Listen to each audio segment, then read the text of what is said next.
നമസ്കാരം. ഫുക്രിയിലേക്ക് സ്വാഗതം. RCB IPLന്റെ play ഓഫിൽ കടന്നിരിക്കുന്നു. ഇന്നവർ 23 റണ്ണിന് പഞ്ചാബ് കിങ്സ് 11 തോൽപ്പിച്ചു. ഗംഭീര വിജയമായിരുന്നു. 222 റണ്ണാണ് ആദ്യം ബാറ്റ് ചെയ്ത് RCB നേടിയത്. അവർക്ക് വേണ്ടി വിരാട് കോഹ്ലി 58 റൺ അടിച്ചു, വെങ്കടേഷ് അയ്യർ 73 റൺ അടിച്ചു. അങ്ങനെ നല്ല പെർഫോമൻസ്, നല്ല ബാറ്റിംഗ് പെർഫോമൻസ് ആയിരുന്നു. 222 റണ്ണിലേക്ക് എത്തി. പിന്നീട് 223 റണ്ണിൻ്റെ വിജയലക്ഷ്യവുമായി ബാറ്റിങ്ങിന് ഇറങ്ങിയ പഞ്ചാബ് കിങ്സിന് 199 റൺ എടുക്കാനേ കഴിഞ്ഞുള്ളൂ.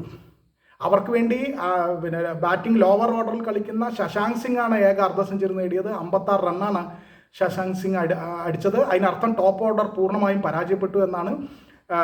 ടോപ്പ് ഓർഡറിൽ മാർക്കസ് സ്റ്റോയിനിസ് 37, കൂപ്പർ കൊണോലി 37. അതിൽ ടോപ്പ് ഓർഡർ എന്ന് പറയാൻ കൊണോലി തന്നെയുള്ളൂ. കൊണോലിയുടെ 37. Stoinis middle ഓർഡറിലാണ്.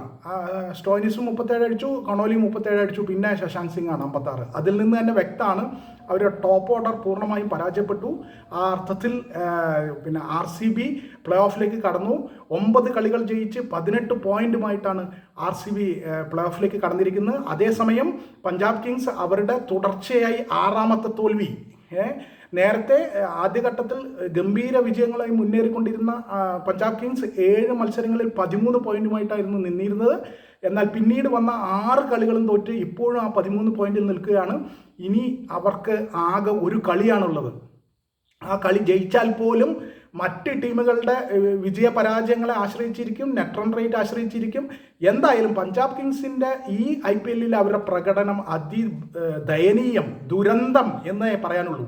കാരണം ആദ്യ 7 മത്സരത്തിൽ ഒറ്റൊന്നു പോലും തോൽക്കാതെ 13 പോയിന്റ് നേടിയ ഒരു ടീം പിന്നീട് തുടർച്ചയായി 6 എണ്ണം തോറ്റ് ഈ അവസ്ഥയിലേക്ക് എത്തണമെങ്കിൽ അവർ എത്രത്തോളം ദയനീയമായിട്ടാണ് കളിച്ചത് എന്ന് മനസ്സിലാക്കണം. എന്തായാലും RCB ജയിച്ചിരിക്കുന്നു. RCBക്ക് വേണ്ടി ബൗൾ ചെയ്തപ്പോൾ ഭുവനേശ്വർ കുമാർ 2 വിക്കറ്റ് വീഴ്ത്തി, റാസിഖ് സലാം 3 വിക്കറ്റ് വീഴ്ത്തി. അങ്ങനെ അവരുടെ കംപ്ലീറ്റ് പെർഫോമൻസ് ആയിരുന്നു. അവർ ബാറ്റേഴ്സ് നന്നായി ബാറ്റ് ചെയ്തു, ബൗളർമാർ നന്നായി ബോൾ ചെയ്തു.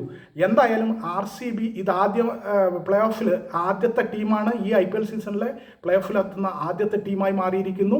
ഇനി RCB ആണ് ഇപ്പോൾ പോയിന്റ് ടേബിളിൽ ഏറ്റവും മുകളിൽ 18 പോയിന്റുമായി. തൊട്ടു താഴെ ഗുജറാത്ത് ടൈറ്റൻസ് ആണ് 16 പോയിന്റുമായി. പിന്നീട് സൺറൈസേഴ്സ് ഹൈദരാബാദ് ഉണ്ട്. ഇപ്പോഴും പഞ്ചാബ് കിങ്സ് ആ 4ാം സ്ഥാനത്ത്, പ്ലേ ഓഫിലേക്ക് എത്താവുന്ന ആദ്യത്തെ 4 ടീമുകളിൽ ഒന്നായി 4ാമതായിട്ട് ഇപ്പോഴും തൂങ്ങി നിൽക്കുന്നുണ്ട്. പക്ഷേ അത് എത്രത്തോളം കാലം എന്നറിയില്ല. രാജസ്ഥാൻ റോയൽസ് ഒരു കളി ജയിച്ചാൽ അവരെ മറികടന്ന് പഞ്ചാബ് കിങ്സിനെ താഴേക്കിട്ട് രാജസ്ഥാൻ റോയൽസ് 4ാം സ്ഥാനത്തേക്ക് എത്തും. അത്രയും നേർത്ത നിലയിലാണ് പഞ്ചാബ് കിങ്സ് 11 നിൽക്കുന്നത്. എന്തായാലും RCB ഈ IPL സീസണിൽ ആദ്യമായി പ്ലേ ഓഫിലെത്തുന്ന ആദ്യത്തെ ടീമായി മാറി.